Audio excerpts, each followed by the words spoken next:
அருமையானவர்கள், இந்த நாளிலும் அவனுடைய வார்த்தையை நான் இடத்திலே கொண்டு வருகிறேன்.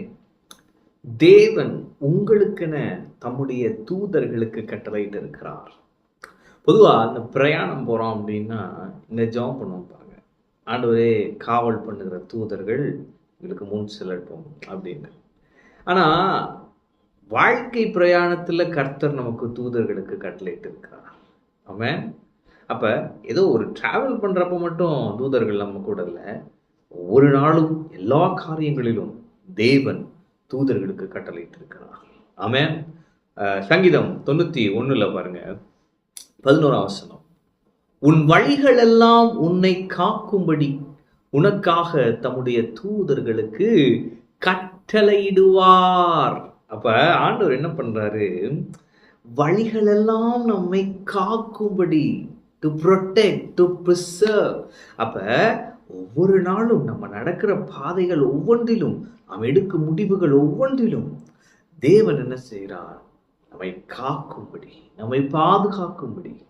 பிசாசு பாருங்க, நமக்கு தெரியாம கண்ணிகளாம் வைக்கிறான். அதிலெல்லாம் நம்ம விழுந்துடாதபடி, அதிலெல்லாம் சிக்கிறாதபடி, அவன் வைத்திருக்கிற வலைகளிலே விழுந்து விடாதபடி தூதர்களை அனுப்பி நம்மை பாதுகாக்கிறார். அவர்கள் என்ன செய்கிறார்கள்?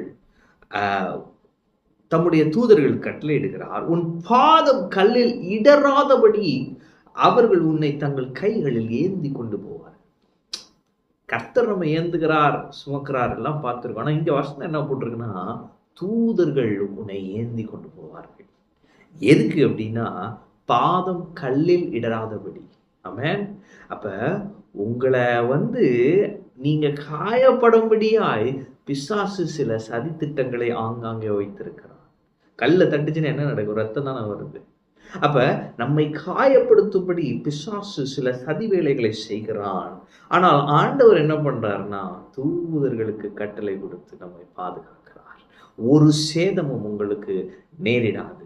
நீங்கள் எந்த விதமான சிக்கல்களிலும் அகப்படுவதே கிடையாது. அருமையானவர்களே, ஏனென்று சொன்னால் தேவன் தூதர்களுக்கு கட்டளையிட்டிருக்கிறார். ஆமென். தூதர்களுக்கு கட்டளையிட்டிருக்கபடியா நான் சொல்லுகிறேன், நீங்க பாதுகாப்பா இருக்கீங்க. யோசிச்சு பாருங்க, பிஎம் வராருன்னு வச்சுக்கோங்க. அந்த சுத்தி பார்த்தீங்கன்னா அந்த பிஎம் கான்வாய் வரும், அவருக்கு பாடி கார்ட்ஸ் இருப்பாங்க பாருங்க. அது போல நீங்க இருக்கீங்க.